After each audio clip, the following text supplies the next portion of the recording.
Hello and welcome back to my channel guys. तो कैसे हैं आप लोग? उम्मीद करता हूँ अच्छे होंगे, स्वस्थ होंगे और अपनी पढ़ाई को बहुत अच्छे से कर रहे होंगे।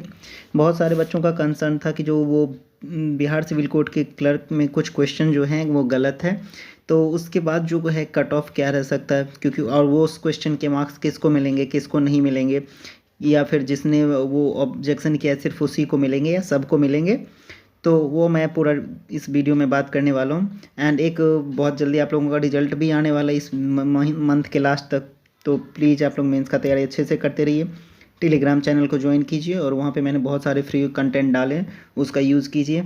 यहाँ पे आप देख सकते हो 22 दिसंबर सेकेंड शिफ्ट का क्वेश्चन है ये मैथ्स का। A can do a piece of work in 10 days, B in 15 days, C in 20 days. A and C together work for 2 days. After that, B was put on the job in place of A. In how many days the work was completed in all? तो यहाँ पे total पूछा गया है, तो इसका answer जो है यहाँ पे 8 days निकल के आया। यहाँ पे आपको रफ में किया हुआ दिखा भी सकता हूँ मैं, ये रफ किया गया वो यहाँ पे वो उन लोगों ने आप यहाँ पे देख सकते हो कि टुगेदर 2 days पहले कर रखा है और अभी लास्ट में 6 days लगा है। तो 2 + 6 = 8 इसका आंसर होगा, लेकिन उसका आयोग ने इसका आंसर 6 days दिया है। तो ये क्वेश्चन एक गलत है। यहाँ पे हिंदी में भी देख सकते हैं कि किसी कार्य को 10 दिन में, बी 15 दिन में, सी 20 दिन में, ए और सी 2 दिन काम किया, तत्पश्चात ए के स्थान पे बी को लगा दिया है। तो कुल मिलाकर कार्य को कितने दिन में, तो इसका आंसर 8 होगा। अब मैं ये बता दूं आप लोगों को कि जो ये नंबर है, अगर ये क्वेश्चन एरर है तो ये इसके मार्क्स सबको मिलेंगे, जिसने चैलेंज किया उसको भी, जिसने चैलेंज नहीं किया है उसको भी। ये 1 मार्क्स हर एक स्टूडेंट को मिलेगा, ये आप लोग लिख के लो। अगर आयोग इस क्वेश्चन को डिलीट कर देता है तो फिर ये किसी को नहीं मिलेगा, अदरवाइज ये 1 नंबर सबको मिलेगा। और एक मैं नेक्स्ट एक और क्वेश्चन की बात करूं तो ये वाला क्वेश्चन है कि अतिशयोक्ति। तो यहाँ पे आप मैं एक चीज़ बता दूं कि ये ना बिल्कुल ठीक है। बहुत सारे लोग ऐसे कह रहे हैं कि इसका आंसर ऐसे होना चाहिए, ऐसे होना चाहिए इसका आंसर। ठीक है, मैं दिखाई देता हूँ, एक बार अच्छे से लिख के आपको दिखा देता हूँ कि बहुत सारे लोगों का कहना है कि इसका आंसर ऐसे होगा, ऐसे। लेकिन ये जो लिखा हुआ है ना वो भी सही लिखा हुआ है, और मैंने इसका गूगल भी किया, तो आप लोग भी एक बार चेक कर लेना कि ये जो डी आंसर है इसका सही होगा। तो एक क्वेश्चन का फेरा फेरी है। अब मैं सीधे आपको पॉइंट पे आता हूँ। ये आप यहाँ पे देख रहे हैं कि ये लेवल 4 का जॉब है, ये 2016-17 का वैकेंसी, जो 2016 में आया था वैकेंसी। तो स्टेनोग्राफर तो यहाँ पे हटा ही दो, इसका एग्ज़ाम हो चुका है। ये क्लर्क का आप यहाँ पे देख रहे हो 1681 वैकेंसी आया था पिछले बार, क्लर्क का 1681 वैकेंसी आया था। लेकिन इसका जो प्रीलिम्स का कट ऑफ है वो आउट नहीं हुआ था, सीधे पीडीएफ डाल दिया गया था, उसमें आपका नाम है तो आप प्री क्वालिफाई हो। लेकिन बहुत सारे बच्चों से, मतलब वो जो पहले के बच्चे जो सिलेक्टेड हैं उन्होंने बताया, जो सर लोग हैं उन्होंने बताया कि ये कट ऑफ जो है यूआर का 60 के आसपास था। जिसके 60 मार्क्स थे, 61 थे, उनके ना सिलेक्शन हो गए थे। ओबीसी का मान के चलो अब 2 नंबर कम, ये तो मैंने अपने मन से बनाया, लेकिन यूआर कैटेगरी से 60 के आसपास जिसका भी था, 60 61 सबका हो गया था, पीडीएफ में नाम था।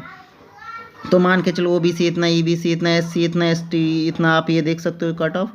देन अगर मैं बात करूँ यहाँ पे, तो ये रहा आपका प्री के बाद जो मेंस होना है, अभी आप लोगों का भी प्री होना है।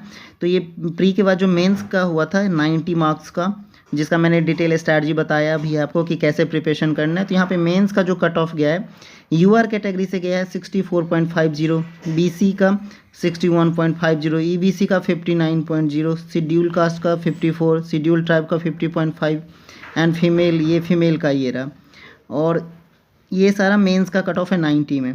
और ये आपका रहा मेरिट का कट ऑफ। बहुत लोग बोलते हैं कि मेरिट कितना पे बनेगा, तो ये 90 + 10, ये जो 100 मार्क्स के एग्ज़ाम होते हैं, मतलब 90 मार्क्स के एग्ज़ाम और 10 मार्क्स के इंटरव्यू, उसके बाद जो 100 में से जो कट ऑफ गया है मेरिट बनने के बाद, वो आप यहाँ पे देख सकते हो कि यूआर कैटेगरी का ये रहा आपके सामने। यूआर कैटेगरी का 841 बच्चा सेलेक्ट हुआ था, 74.66, बीसी का 72.42, ईबीसी का 70.75, शेड्यूल कास्ट का 65.83 और शेड्यूल ट्राइब का 64.16। इतना कट ऑफ गया था। बाकी इसमें इंटरव्यू के मार्क्स ऐड हैं, या आउट ऑफ 100 में से इंटरव्यू 10 मार्क्स का होता है। और ये फीमेल का आप यहाँ पे देख सकते हो कि 70 कट गया था हर एक कास्ट का। इसमें यूआर का नहीं मेंशन है, लेकिन हर एक का जो है वो इतना ही गया था। और ये OHPH का है, ये आप देख सकते हो। अब मैं बात करूँ, ये तो 2016 का था। उस टाइम आपको पता है कि कंपटीशन लेवल अभी जितने बच्चे पढ़ रहे हैं उतना उस टाइम पे नहीं पढ़ते थे। उन टाइम के कंपेरिजन में, मतलब उस टाइम उतना फैसिलिटी नहीं था। अभी ऑनलाइन क्लासेज, ऑफलाइन क्लासेज, और जो दो क्वेश्चन रॉन्ग है उसका भी अभी आपको मार्क्स मिल रहे हैं। तो उसके बेसिस पे मैंने एक आइडिया लगाया कि 3325 जो वैकेंसी है इस बार, आपको पता है कि इस बार जो 10 गुना भी लेगा तो 33,250 बच्चे प्री में सिलेक्ट होने वाले हैं। और उसके बाद जो एग्ज़ाम जो बच्चे दिए हैं वो अप्रॉक्स 2 लाख के आसपास बच्चे जो हैं, 2 लाख के आसपास बच्चों ने पेपर दिया है। उसमें से 33,250 बच्चे सिलेक्ट होंगे, तो मतलब सिलेक्शन के चांसेस बहुत हाई हैं प्री में।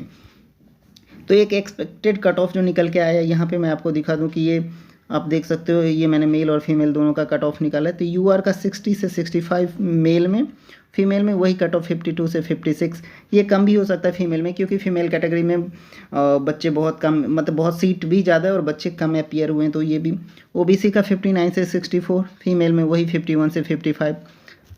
ईडब्ल्यूएस में आप देख सकते हैं कि 57 से 62, तो यहाँ पे फीमेल में 50 से 54, ईबीसी में 53 से 58 और यहाँ पे फीमेल में वही 46 से 50। एससी की बात करूँ तो मैं वही आप 50 से 55 मेल में, फीमेल में 43 से 47। एसटी की बात करूँ तो 47 से 52 और 40 से 44 फीमेल में। ये एक्सपेक्टेड कट ऑफ है। अगर आप लोगों का स्कोर इस रेंज में आ रहा है, आप इन लोग एक बार दिखा देता हूँ मैं पूरा, अगर इस रेंज में आपका आ रहा है मार्क्स तो प्लीज़ जाइए और मेंस का तैयारी कीजिए, क्योंकि मेंस में ज़्यादा टाइम आपको मिलने वाला नहीं है। तो प्लीज़ जाइए आप लोग और मेंस का तैयारी कीजिए। और मेंस जो एक्सपेक्टेड है 16 मार्च के बाद, कभी भी 16 मार्च के बाद आपका मेंस कभी भी हो सकता है। तो पहले पीयून का पेपर होगा, पहले पीयून का पेपर होना है 14 मार्च के बाद, यानी 16 मार्च एक्सपेक्टेड है इसका। आपका पेपर 17 से लेके 22 मार्च के बीच में एक्सपेक्टेड है मेंस का। जो Bihar civil court clerk mains का पेपर है वो 17 से 22 मार्च के बीच में एक्सपेक्टेड है होना है उस, क्योंकि आपको पता है कि नेक्स्ट ईयर बिहार में इलेक्शन भी है, तो पेपर जल्दी ही कराया जाएगा। तो आप लोग तैयारी में लग जाइए। जो लोग अभी भी नए हैं चैनल पे, चैनल को ज्वाइन कीजिए। और टेलीग्राम चैनल ऑब्वियस सी बात है ज्वाइन करना ही पड़ेगा आपको, क्योंकि वहाँ पर मैंने बेस्ट कंटेंट, वो भी फ्री ऑफ कॉस्ट, एकदम एग्जाम ओरिएंटेड, जो आपके सिलेबस में सिर्फ उतना ही, मैंने सिलेबस के बाहर का कुछ भी नहीं कराया। और मोस्ट इंपॉर्टेंट ये है कि आपको फ्री ऑफ कॉस्ट मिल रहा है, कोई चार्ज नहीं पे करना पड़ रहा है। तो जाइए आप लोग टेलीग्राम चैनल ज्वाइन कीजिए और अपने दोस्तों के साथ भी शेयर कीजिए, बहुत ही इंपॉर्टेंट वीडियो है। तो मिलते हैं नेक्स्ट वीडियो में नेक्स्ट अपडेट के साथ, तब तक अपना ख्याल रखिए और पढ़ते रहिए। Thank you.